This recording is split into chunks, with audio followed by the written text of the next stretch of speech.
মানব ইতিহাসের শুরু থেকে আজ পর্যন্ত এই পৃথিবী কত ভয়ঙ্কর যুদ্ধের সাক্ষী থেকেছে। শত্রুপক্ষের পরিবর্তন হয়েছে, কাল যারা শত্রু ছিল আজ তারা বন্ধুরূপে অন্য কোনো শত্রুর সঙ্গে যুদ্ধে রত হয়েছে। যুগের পরিবর্তনের সঙ্গে সঙ্গে অস্ত্রশস্ত্রের আধুনিকরণ হয়েছে, কিন্তু সেই যুদ্ধের ভয়ঙ্করতার কোনো পরিবর্তন হয়নি। আমরা জানি না কবে এই যুদ্ধ শেষ হবে, কবে এই দলাদলি শত্রুতার অবসান ঘটবে, কিন্তু আমাদের সবার আশা যে শেষ পর্যন্ত একদিন এই পৃথিবীতে শান্তি আসবে, যুদ্ধের শেষ হবে। আপনিও কি এই রকমই প্রত্যাশা করেন না?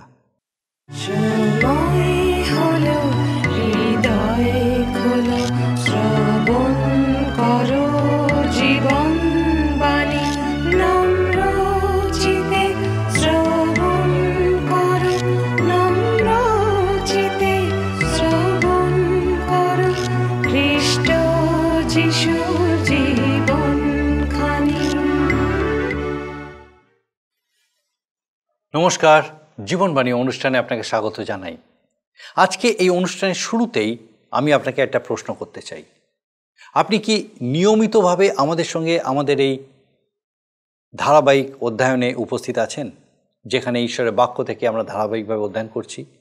আর যদি আপনি ধারাবাহিকভাবে আমাদের সঙ্গে নিয়মিতভাবে এই অনুষ্ঠানে উপস্থিত আছেন, আপনি কি আমাদেরকে আপনার মতামত যে এই অনুষ্ঠান কিভাবে আপনার জীবনে কাজ করছে বা এই অনুষ্ঠান আপনার কীরকম লাগছে আমাদেরকে কি জানিয়েছেন? আর যদি আপনি আজকে প্রথমবার বা হয়তো এর আগেও কোনো এক সময় এসেছেন, আজকে দ্বিতীয়বার বা তৃতীয়বার আমাদের সঙ্গে উপস্থিত আছেন, আপনার কাছে বিশেষ করে আমাদের অনুরোধ, আজকের এই অনুষ্ঠান আপনার কীরকম লাগলো? ঈশ্বরের বাক্য থেকে আজকে এই যে ধারাবাহিক আলোচনা হবে, এই আলোচনা আপনার কীরকম লাগলো আমাদেরকে অবশ্যই জানান। যদি আপনার প্রশ্ন থাকে কোনো বিষয় আপনি আরও বেশি করে জানতে চান বা কোনো বিষয়ের ক্ল্যারিফিকেশন চান, আপনি অবশ্যই আমাদের সঙ্গে যোগাযোগ করুন। আমরা খুশি হব আপনাকে সাহায্য করতে। একই সঙ্গে আপনার কাছে অনুরোধ, যদি আপনার প্রার্থনার বিষয় থাকে আমাদেরকে জানাবেন, আমরা আপনার জন্য প্রার্থনা করব, কারণ আমরা বিশ্বাস করি আমাদের ঈশ্বর প্রার্থনা শ্রবণকারী, উত্তরদানকারী ঈশ্বর। আসুন আজকে আমাদের অনুষ্ঠানের শুরুতেই একটা গানের মধ্যে দিয়ে আমরা ঈশ্বরের গৌরব করি।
যিশায়া ভাবাদী পুস্তকের ধারাবাহিক অধ্যয়নে আমরা এখনও পর্যন্ত এই পুস্তকের 32 অধ্যায় অবধি আলোচনা করেছি। আমাদের আজকে পর্বে আমরা 33 অধ্যায় থেকে আলোচনা শুরু করব। ঈশ্বরের লোক এবং তাদের দেশকে যারা লুট করছে তাদের প্রতি ঈশ্বরের চূড়ান্ত ধিক্কার এই অধ্যায়ে প্রকাশ পেয়েছে। এই ভাববাণী অদূর ভবিষ্যতের ক্ষেত্রে অসুরীয়দের বিষয় করা হলেও সেটা শেষ সময় শত্রুদের বিষয়েও করা হয়েছে। এই অধ্যায় শুরু হয়েছে অবশিষ্টাংশের মুক্তির জন্য প্রার্থনা দিয়ে। যিশায়া ভাবাদীর মাধ্যমে ঈশ্বর এখানে অসুর রাজ সনহেরিবকে সম্বোধন করেছেন, কিন্তু তার এই বক্তব্য কেবল অসুরীয়দের প্রতি সীমাবদ্ধ নয়। তিনি বলতে চাইছেন যে যারাই আমার লোকদের লুট করবে আমি তাদেরই বিচার করব। তিনি তার লোকদের হয়ে প্রতিশোধ নেবেন, আর এই কারণে বিশ্বাসীদের সর্বদা প্রতিশোধ নেওয়ার বিষয়ে ঈশ্বরের উপরে ছেড়ে দেওয়া উচিত। যুগান্তে যখন খ্রিস্টেরই অর্থাৎ খ্রিস্টের বিরুদ্ধ যারা ইসরায়েল দেশ ধ্বংস করবে, তখন খ্রিস্ট তার দ্বিতীয় আগমনে এসে তার প্রতিশোধ নেবেন। ঈশ্বর যেন প্রতিশোধ নেন, তার জন্য ঈশ্বর বিশ্বাসী অবশিষ্টাংশ মানুষ প্রার্থনা করছেন। 13 পদে 2 ধরনের মানুষকে সম্বোধন করা হয়েছে। প্রথমত, দূরবর্তী লোক সকল, অর্থাৎ পরজাতীয় যারা জিহুদি নয়, এবং নিকটস্থ লোকেরা অর্থাৎ ইসরায়েল জাতি। তারা যেন ঈশ্বরকে স্বীকার করে, তার জন্য তিনি তাদের আহ্বান করছেন। সিওনে পাপীগণ বলতে ইসরায়েলের সেই সমস্ত মানুষকে বোঝানো হয়েছে যারা ঈশ্বরের প্রতি বিশ্বস্ত নয়। ঈশ্বরহীন পরজাতীয়দের মতো ঈশ্বরবিহীন ইসরায়েলীয়রাও এই জগতে বসবাস করে। আর সর্বগ্রাসক অগ্নি হচ্ছেন স্বয়ং ঈশ্বর। তিনি পবিত্র, আর তিনি তাদের সবার বিচার করবেন। যারা খ্রিস্টে বিশ্বাস হেতু ধার্মিক গণিত হয়েছেন, তাদেরকে সেই ভয়ঙ্কর সময়ে ধার্মিকতাকে বজায় রাখতে বলা হয়েছে। এরপরে আমরা চূড়ান্ত মুক্তি লাভের জন্য বিশ্বাসীদের ঈশ্বরের প্রশংসা করতে দেখি। বর্তমানে জেরুসালেম একটি স্থলবেষ্টিত নগর, তার কোনো বন্দর নেই, কিন্তু এই নগরের বিষয়ে ভাববাণী করা হয়েছে যে খ্রিস্টের সহস্র বছর শাসনকালে জেরুসালেম একটি বন্দর নগরে পরিবর্তিত হবে। এই ভাববাণীর একটি বাস্তবিক দিক থাকলেও এর আত্মিক দিকটি 21 পদে প্রকাশিত হয়েছে। সদাপ্রভু স্বয়ং হচ্ছেন ইসরায়েলের রক্ষা কবচ ও আশীর্বাদ। এই অধ্যায়ের শেষে জেরুসালেমকে সারা পৃথিবীর জন্য শাস্তির কেন্দ্র হয়ে উঠবার কথা বলা হয়েছে। বর্তমান সময়ে আমরা খ্রিস্টকে আমাদের পরিত্রাতা রূপে দেখছি। ভবিষ্যতে একটা সময় আসবে যখন খ্রিস্ট তার মণ্ডলীকে এই জগৎ থেকে তুলে নেবেন। কিন্তু তার আগে যারা পৃথিবীতে থেকে যাবে, তারা সেই ভয়ঙ্কর মহাক্লেশের মধ্যে দিয়ে যাবে। সেই মহাক্লেশ সমাপ্ত হবে হার্মাগিদন নামক স্থানে হওয়া এক মহাসংগ্রামের মাধ্যমে। সেই সময় এই পৃথিবীতে খ্রিস্টের আগমন হবে রাজা রূপে। যিশাইয়া 34 অধ্যায়ের বিষয়বস্তু আমাদের কাছে একটি সম্পূর্ণ ভবিষ্যতের ঘটনা, যে সময় এই পৃথিবী পুনরায় খ্রিস্টের আগমন হবে। যিশাইয়া ভাববাদী তার পুস্তকের 1 অধ্যায় 2 পদে আকাশমণ্ডল ও পৃথিবীকে তার বিচারের সাক্ষী হতে আহ্বান করেছিলেন। কিন্তু এই অধ্যায়ে তিনি কেবল পৃথিবীর জাতিগণকে আহ্বান করেছেন তার বিচারের সাক্ষী হতে, আর সেই বিচার অতি ভয়ঙ্কর হতে চলেছে, যা আর কোনো সময় হয়নি। এই জগতের সমস্ত কিছুকে তিনি বিচারে আনবেন। আসুন আমরা বিস্তারিতভাবে এই বিষয়ে অধ্যয়ন করি। খুব গুরুত্বপূর্ণ বিষয়, আর আমার বিশ্বাস মহান ঈশ্বর বিশেষভাবে আপনার সঙ্গে কথা বলতে চলেছেন। প্রিয় বন্ধু, আজকের এই অনুষ্ঠানে আমি আপনাদের কাছে বাইবেলের পুরাতন নিয়মের যিশায়া ভাববাদী পুস্তকের 33 অধ্যায় থেকে আলোচনা শুরু করব। যিশায়া ভাববাদী পুস্তকের 33 অধ্যায় আমরা শুনব যে ব্যক্তিরা ঈশ্বরের লোকদের নষ্ট করতে চায় এবং ঈশ্বরের লোকেদের দেশ ধ্বংস করতে চায়, তাদের প্রতি ঈশ্বরের বিচার। আসুন আমরা 33 অধ্যায় কয়েকটি পদ পাঠ করে শুরু করি। ঈশ্বরের ভক্তগণের মুক্তি ও মঙ্গল। তুমি যে ধ্বংসিত না হইয়াও ধ্বংস করিতেছ, প্রতারিত না হইয়াও প্রতারণা করিতেছ, ধিক তোমাকে। ধ্বংসকার্যের সমাপ্তি করিলে পর তুমি ধ্বংসিত হইবে, প্রতারণা করিয়া শেষ করিলে পর লোকে তোমাকে প্রতারণা করিবে। হে সদাপ্রভু, আমাদের প্রতি কৃপা করো, আমরা তোমার অপেক্ষায় রইয়াছি। তুমি প্রতি প্রভাতে আপন অপেক্ষাকারীদের বাহুস্বরূপ হও ও সংকটকালে আমাদের ত্রাণস্বরূপ হও। কোলাহলের রবে জাতিগণ পলায়ন করিল, তুমি উঠিলে লোকবৃন্দ ছিন্ন ভিন্ন হইল। পতঙ্গ যেমন সংগ্রহ করে তেমনি লোকে তোমাদের লুট সংগ্রহ করিবে। ফড়িংয়া যেমন লাফায় তেমনি লোকে তাহার উপরে লাফাইবে। সদাপ্রভু উন্নত, তিনি তো ঊর্ধ্বলোকে বাস করেন। তিনি সিয়নকে ন্যায় বিচারে ও ধার্মিকতায় পূর্ণ করিয়াছেন। যিশায়া ভাববাদী পুস্তকের 33 অধ্যায় আলোচনা শুরু করেছি। লেখা আছে ঈশ্বরের ভক্তগণের মুক্তি ও মঙ্গল। 1 পদে আমরা দেখেছি, তুমি যে ধ্বংসিত না হইয়াও ধ্বংস করিতেছ, প্রতারিত না হইয়াও প্রতারণা করিতেছ, ধিক তোমাকে। ধ্বংসকার্যের সমাপ্তি করিলে পর তুমি ধ্বংসিত হইবে, প্রতারণা করিয়া শেষ করিলে পর লোকে তোমাকে প্রতারণা করিবে। পুরাকাল থেকেই ঈশ্বরের বিচার ব্যবস্থা এই, পাপ করলে শাস্তি, মানুষকে পাপে নিয়ে গেলে শাস্তি, ঠকালে ঠকতে হবে, শান্তিপ্রিয় মানুষের উপর নির্যাতন করলে নির্যাতিত হতে হবে। গালাতীয়দের প্রতি প্রেরিত পৌলের পত্রে 6 অধ্যায় 7 পদে কি লেখা আছে জানেন? তোমরা ভ্রান্ত হইও না, ঈশ্বরকে পরিহাস করা যায় না, কেননা মনুষ্য যাহা কিছু বনে তাহাই কাটিবে।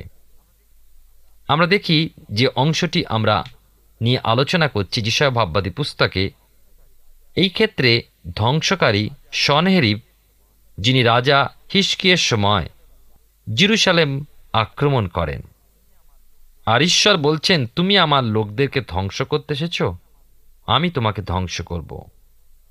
ঈশ্বর প্রতিশোধ নিতে চান। তিনি তো বলেন, এটা আমার কাজ, আমার উপরে ছেড়ে দাও। সুতরাং আমাদের অর্থাৎ প্রত্যেক বিশ্বাসীর, যারা ঈশ্বরে বিশ্বাস করি, এটাই কর্ম যে আমরা প্রতিশোধ নেব না কখনো কারোর, কিন্তু সকল বিষয় ঈশ্বরের উপরে বিশ্বাস রাখা আমাদের প্রয়োজন। ঈশ্বরই মহান বিচারক এবং তিনি জানেন কি শাস্তি আমাদের পাওয়া উচিত বা কার কি হওয়া উচিত, আর তেমনই তিনি দেবেন। এটা শেষ দিনেরও একটা দৃশ্য, যখন খ্রিস্টারি বা ভণ্ড খ্রিস্ট সে খ্রিস্ট ভক্তদের আক্রমণ করবে এবং জেরুজালেম ধ্বংস করার চেষ্টা করবে, কিন্তু ঈশ্বরই ব্যবস্থা করবেন, কেন যিশুই ওই সময় রাজত্ব করতে আসবেন। 33 অধ্যায় 2 পদে লেখা আছে, হে সদাপ্রভু, আমাদের প্রতি কৃপা করো, আমরা তোমার অপেক্ষায় রহিয়াছি। তুমি প্রতি প্রভাতে আপন অপেক্ষাকারীদের বাহুস্বরূপ হও ও সংকটকালে আমাদের ত্রাণ স্বরূপ হও। এ পদটি হচ্ছে তখনকার কালের অবশিষ্টাংশদের প্রার্থনা এবং ভবিষ্যৎকালের জন্য প্রার্থনা।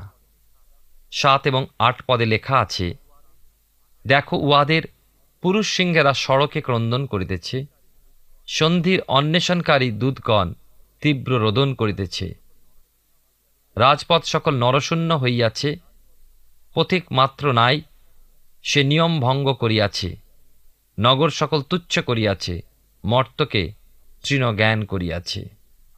আপনি হয়তো ভাবছেন এই পদগুলোর মধ্যে দিয়ে ভালো শিক্ষা লাভ করা গেল, কিন্তু যদি ভালো করে চিন্তা করি তাহলে আমরা দেখব আমরা কোনো শিক্ষা পেলাম না। আমরা জানি হেগে যখন শান্তি সভা চলছিল, সবাই সেই সভার উপরে আস্থা রেখে অপেক্ষা করছিল শান্তি স্থাপিত হবে, কিন্তু প্রথম বিশ্বযুদ্ধ শুরু হয়েছিল। প্রায় 4 বৎসর যুদ্ধ শেষে যখন জার্মান সন্ধি চাইল, সন্ধি হল। সকল দেশ চাইল শান্তি হোক এবং পরস্পর রাজ্যের সার্বভৌমত্ব স্বীকার করে একটা প্রতিষ্ঠান গড়া হোক, যারা প্রত্যেকের দেশের স্বাধীনতা রক্ষার দায়িত্ব পালন করবে। প্রত্যেক বড় জাতির রাজ্য প্রধানেরা একত্রিত হলেন এবং তৈরি হল লিগ অব নেশন। কিন্তু শান্তি স্থাপিত হলো কি?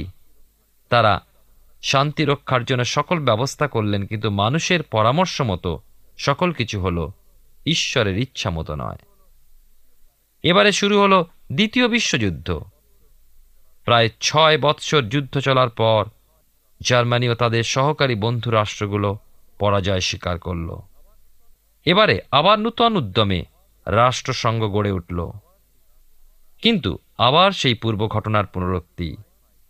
আর পৃথিবী পায়ে পায়ে এগিয়ে চলেছে তৃতীয় বিশ্বযুদ্ধের দিকে। কোথাও শান্তি আছে কি? আমরা সব কিছুই করছি কিন্তু ঈশ্বরকে বাদ দিয়ে। দেখুন লেখা আছে তারপরে, সদাপ্রভু কহেন, আমি এখন উঠিব, এখন উন্নত হইব, এখন উচ্চীকৃত হইব। তোমরা চিটারূপ গর্ভধারণ করিবে, নাড়া প্রসব করিবে, তোমাদের নিঃশ্বাস অগ্নিস্বরূপ, তা তোমাদিকে গ্রাস করিবে। আর জাতিগণ ভাটিতে বশীকৃত চুনের ন্যায় হইবে, অগ্নিতে দগ্ধ কণ্ডকের কুচির ন্যায় হইবে। 13 পদে লেখা আছে, হে দূরবর্তী লোক সকল, আমি যাহা করিয়াছি তাহা শুনো, নিকটস্থ লোকেরা আমার পরাক্রম জ্ঞাত হও। আমরা দেখি দুটি দলকে আহ্বান জানানো হয়েছে। প্রথম, তোমরা যারা দূরে আছো, এরা হচ্ছে পরজাতি। দ্বিতীয় হচ্ছে, তোমরা যারা কাছে আছো, আর এরা হচ্ছে ইসরায়েল জাতি। যারা দূরে তারা আমার পরাক্রমের কথা শোনো, যারা কাছে তারা আমার পরাক্রম দেখো। কেন শুনবে ও কেন দেখবে? যেন ঈশ্বরকে তারা চিনতে পারে। 14 পদে লেখা আছে, সিয়নে পাপীগণ কাঁপিতেছে, পামরগণ ত্রাসাপন্ন হইয়াছে। আমাদের মধ্যে কে সর্বগ্রাসক অগ্নিতে থাকিতে পারে? আমাদের মধ্যে কে চিরকালস্থায়ী অগ্নিশিখা সমীহের নিকটে থাকিতে পারে? সিয়নে পাপীগণ কাঁপিতেছে। এখানে পাপীগণ কারা? এরা সেই লোক যারা ইসরায়েলীয় হয়েও ইসরায়েলীয় নয়, অর্থাৎ ঈশ্বরবিহীন ইসরায়েলীয়। এই প্রকার ঈশ্বরবিহীন পরজাতীয় আছে। সর্বগ্রাসক অগ্নি বলতে এখানে প্রকাশিত বাক্যে যে অগ্নিকুণ্ডের উল্লেখ আছে তা নয়, কিন্তু ঈশ্বরকে বলা হয়েছে গ্রাসকারী অগ্নি। প্রিয় ভাই বোন, ঈশ্বর পবিত্র এবং তিনি অপবিত্রের বিচার অবশ্যই করবেন।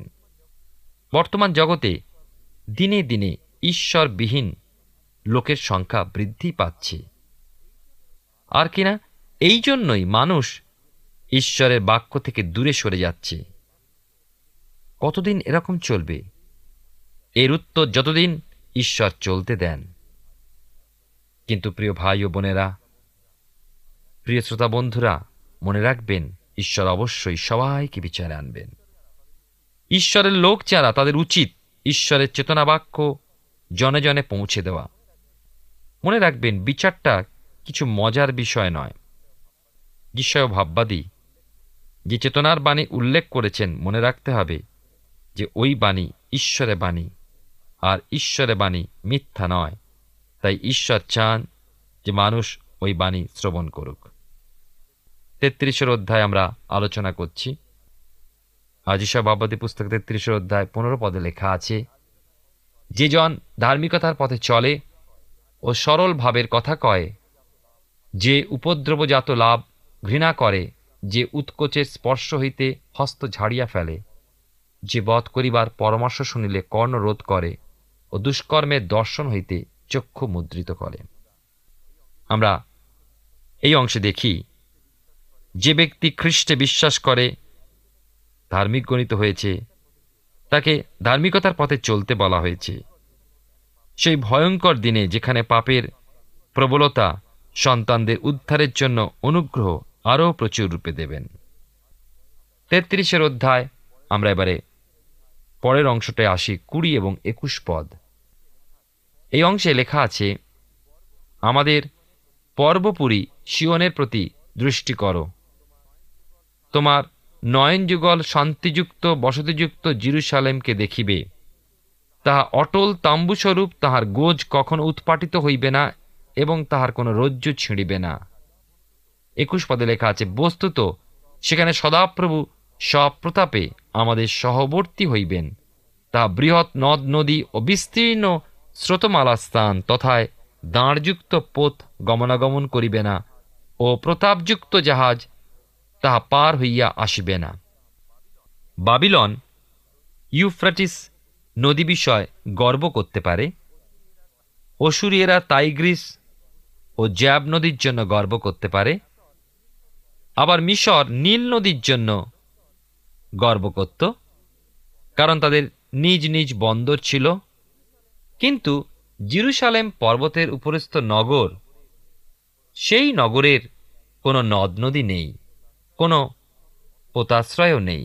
অথচ সখরীয় ভাববাদী তার ভাববাণীতে 14 অধ্যায় 4 থেকে 8 পদে সে কথা বলেছেন। আমরা সেই অংশটি পাঠ করি। আর সেই দিন তাহার চরণ সেই জৈতুন পর্বতের উপরে দাঁড়াইবে, যা জেরুজালেমের সম্মুখে পূর্ব দিকে অবস্থিত। তাহাতে জৈতুন পর্বতের মধ্যদেশ পূর্ব দিকে পশ্চিম দিকে বিদীর্ণ হইয়া অতি বৃহৎ উপত্যকা হয়ে যাইবে। পর্বতের অর্ধেক উত্তর দিকে, অর্ধেক দক্ষিণ দিকে সরিয়ে যাইবে। তখন তোমরা আমার পর্বতগণের উপত্যকা দিয়া পলায়ন করিবে, কেননা পর্বতগণের সেই উপত্যকা আতসল পর্যন্ত যাইবে। হাঁ, তোমরা পলায়ন করিবে, যেমন জিহুদারাজ উশিয়ের সময় ভূমিকম্পের সম্মুখ হইতে পলায়ন করিয়াছিলে। আর আমার ঈশ্বর সদাপ্রভু আসিবেন, তোমার সঙ্গে পবিত্রগণ সকলেই আসিবেন। আর সেই দিন আলো হইবে না, জ্যোতির্গণ সংকুচিত হইবে। সে অদ্বিতীয় দিন হইবে, সদাপ্রভুই তাহার তত্ত্ব জানেন। তাহার দিবস হইবে না, রাত্রিতে হইবে না, কিন্তু সন্ধ্যাকালে দীপ্তি হইবে। আর সেই দিন জেরুজালেম হইতে জীবন্ত জল নির্গত হইবে, তাহার অর্ধেক পূর্ব সমুদ্রের দিকে ও অর্ধেক পশ্চিম সমুদ্রের দিকে যাইবে। বড় সুন্দর এই অংশটি, তাই নয়? আমার মনে হয় এই যে ভয়ঙ্কর ভূমিকম্পের কথা উল্লেখিত হয়েছে এবং বলা হয়েছে পূর্ব সমুদ্র ও পশ্চিম সমুদ্র যুক্ত হবে সেই সহস্র বৎসরকালীন প্রভুর রাজত্বের সময়, কে জানে তখন জেরুজালেম নিজ পোতাশ্রয় পাবে কিনা। এর আত্মিক অর্থ এই হয় যে সদাপ্রভু ঈশ্বরই ইসরায়েলের রক্ষাদুর্গ ও আশীর্বাদের উৎস। 33 অধ্যায়, এবারে আমরা 24 পদ দেখি। শেষ পদটি লেখা আছে, আর নগরবাসী কেহ বলিবে না আমি পীড়িত, তন্নিবাসী প্রজাদের অপরাধের ক্ষমা হইবে। জেরুজালেমের মহা উন্নতির কথা খ্রিস্ট যিশুও স্বয়ং জেরুজালেমের রাজা বিশ্বাসের চোখে ভাওবাদী বহুদূর পর্যন্ত দেখছেন। স্বয়ং যিশু যখন রাজা, তিনি শান্তিরাজ। সুতরাং জেরুজালেম হবে শান্তির ধাম এবং সেই শান্তি সারা পৃথিবীর জন্য। এবারে আমরা 34 অধ্যায় আসব। এখানে শেষ যুদ্ধ, অর্মাগিদ্দনের যুদ্ধ।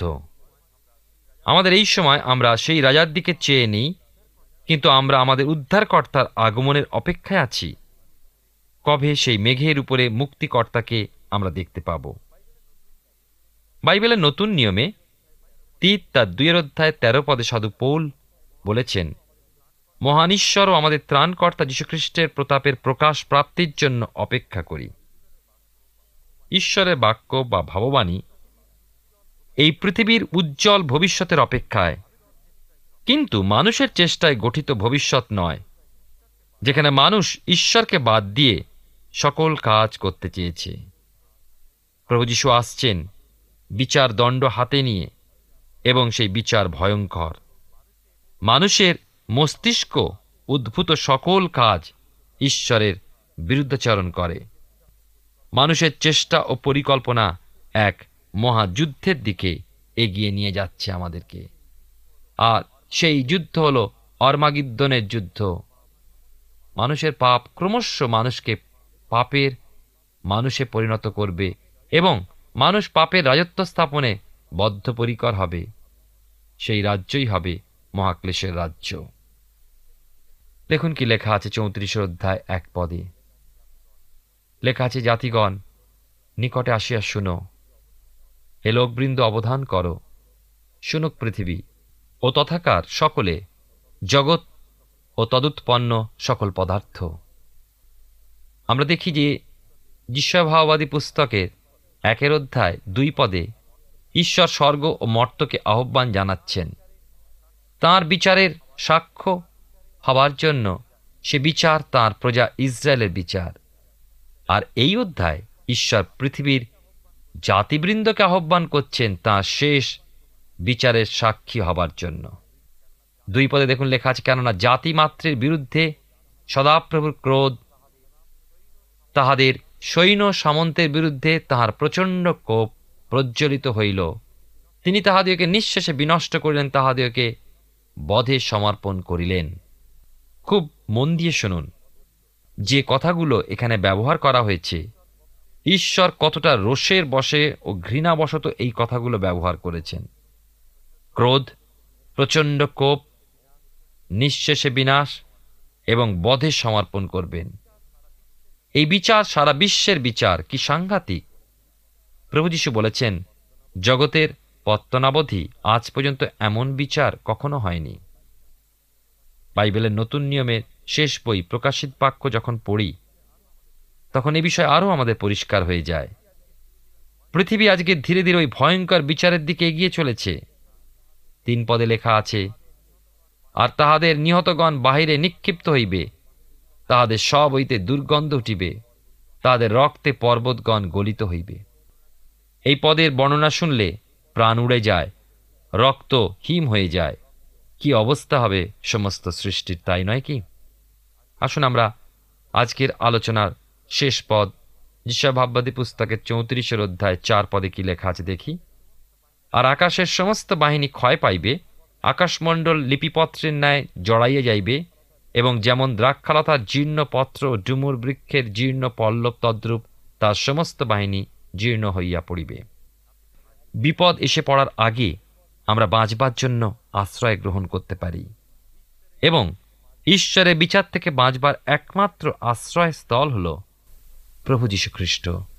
আসুন সেই প্রভু যীশুতেই আমাদের আশ্রয় গ্রহণ করি। ঈশ্বর আপনার জীবনে মঙ্গল করুন। আমরা যিশয় ভাবাদির পুস্তক থেকে ধারাবাহিকভাবে অধ্যয়ন করছি। আমার বিশ্বাস, বিশেষ করে আজকে মহান ঈশ্বর আপনার সঙ্গে কথা বলেছেন।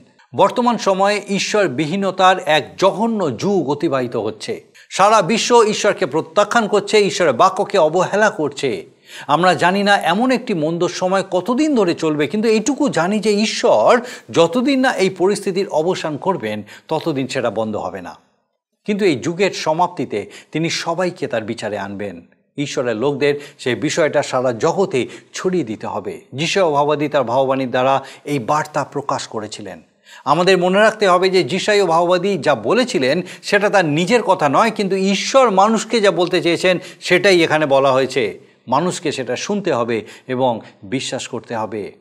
মহাক্লেশের সমাপ্তি ঘটবে এক মহাসংগ্রামের দ্বারা। প্রকাশিত বাক্য 16 অধ্যায়ে যখন ঈশ্বরের রোষের সপ্ত বাটি পৃথিবীতে ঢেলে দেওয়া হবে, তখন অসুচি আত্মারা পৃথিবীর রাজাদেরকে এক চূড়ান্ত যুদ্ধে একটি স্থানে জড়ো করবে। সেই স্থানের নাম হরমাগিদন, হিব্রু ভাষায় যার অর্থ হল মাগিদো পর্বত। এই পর্বতে ঈশ্বর চূড়ান্ত সংগ্রামে মন্দকে পরাজিত করবেন আর তারপর খ্রিস্ট তার রাজ্য স্থাপন করবেন। আমাদের আগামী পর্বে আমরা যিশয় পুস্তকের 34 অধ্যায়ের 5 পদ থেকে অধ্যয়ন করব। আসুন এখন প্রার্থনায় যাব, আর আমি চাইব আপনি আমার সঙ্গে প্রার্থনায় যোগ দিন। আসুন প্রার্থনা করি। পরম করুণাময় স্বর্গীয় পিতা, ধন্যবাদ দিই প্রভু যে তুমি সৃষ্টি করেছ, তুমি সমস্ত কিছু নিয়ন্ত্রণে রেখেছ, তুমি পিতাগো সমস্ত কিছু ধরে রেখেছ পিতা। তোমার ইচ্ছার বাইরে কিছুই হয় না। এবং ধন্যবাদ দিই প্রভু যে তুমি জানো যে কী ঘটছে এবং কি ঘটতে চলেছে, কারণ তুমি সমস্ত কিছু নিয়ন্ত্রণে রেখেছ। ধন্যবাদ দিই আমাদের প্রত্যেক দর্শক বন্ধুকে পিতা, তোমার এই জীবন্ত সত্যে তুমি পূর্ণ রেখেছ। প্রার্থনা করি আমাদের প্রত্যেক দর্শক বন্ধু, তাদের পরিবার পরিজন প্রত্যেককে এইভাবে তোমাতে বেড়ে উঠতে দাও। বিশেষত প্রার্থনা করি প্রভু, যদি এই সময় কোনো ব্যক্তি, কোনো পরিবার কোনো কঠিন পরিস্থিতির মধ্যে আছেন, হয়তো এমন এক পরিস্থিতি যা তাদেরকে সম্পূর্ণ হতাশ নিরাশ করে ফেলেছে, হয়তো তারা তোমাকেও দেখতে পাচ্ছে না, তোমার থেকে হয়তো দূরে চলে যাচ্ছে, প্রভুকে প্রার্থনা করি এই সময় তোমার পবিত্র পরাক্রমে সেই ব্যক্তি বা সেই পরিবারকে তোমার অনুগ্রহে তুমি পূর্ণ করো। আশ্বাস দাও যে তুমি তাদের সঙ্গে আছো, তুমি ছেড়ে দাওনি, এবং তোমার শান্তি, তোমার আনন্দ পুনরায় তুমি তাদের জীবনে নিয়ে আসতে চলেছ। সেই অন্ধকারময় পরিস্থিতি, সেই কঠিন প্রতিকূলতা থেকে তুমি তাদেরকে উদ্ধার করতে চলেছ। সেই সমস্ত কিছুর অবসান হতে চলেছে, কারণ তুমি জানো পিতাগো যে কখন তা ঘটতে চলেছে এবং তুমি তা ধরে রেখেছ। স্বর্গীয় পিতা, সেই প্রত্যেক দর্শক বন্ধু, তাদের প্রত্যেক পরিবার পরিজন প্রত্যেককে তোমার চরণে সমর্পণ করি। প্রভু কৃপা করো, সেই প্রত্যেকের সঙ্গে থাকো, তোমার অনুগ্রহে পূর্ণ রাখো, তোমার প্রতি বিশ্বাসে নির্ভরশীলতায় আরও বেড়ে উঠতে সাহায্য করো। প্রভু দয়া করো, তোমার যিশু নামে ভিক্ষা দয়া করে শ্রবণ গ্রহণ করো। আমেন। ঈশ্বরের ধন্যবাদ দিই, তিনি জানেন কি হচ্ছে, তিনি জানেন কি হতে চলেছে, আর তিনি আমাদের কাছে তার জীবন্ত বাক্য দ্বারা আমাদের কি করতে হবে তা প্রকাশ করেন। আমার বিশ্বাস এইভাবেই আপনি আমাদের সঙ্গে এই জীবনবাণী অনুষ্ঠানে উপস্থিত থাকবেন, যখন ঈশ্বরের বাক্য এইভাবেই আমাদেরকে পথ দেখাবে আর আমরা সেই পথে এগিয়ে চলবো, যেন আমাদের জীবনের মধ্যে দিয়ে ঈশ্বরের নাম গৌরবান্বিত হয়। ঈশ্বর আপনার মঙ্গল করুন। প্রিয় বন্ধু, আসুন আমরা আজকের প্রশ্ন উত্তরে আসি। গত সপ্তাহের প্রশ্নের উত্তর অপশন সি, গর্বী। আজকের প্রশ্ন, প্রতিশোধ নেওয়া কার কাজ? অপশন এ আমার, বি ঈশ্বরের, সি আদালতের, ডি বিচারকের। প্রিয় বন্ধু, এই প্রশ্নের উত্তর আগামীকাল সন্ধ্যা 6টার মধ্যে option A, B, C, D সহকারে আপনার নাম ও সম্পূর্ণ ঠিকানা সহ 9433497235 এই নম্বরে SMS বা হোয়াটসঅ্যাপে পাঠাবেন।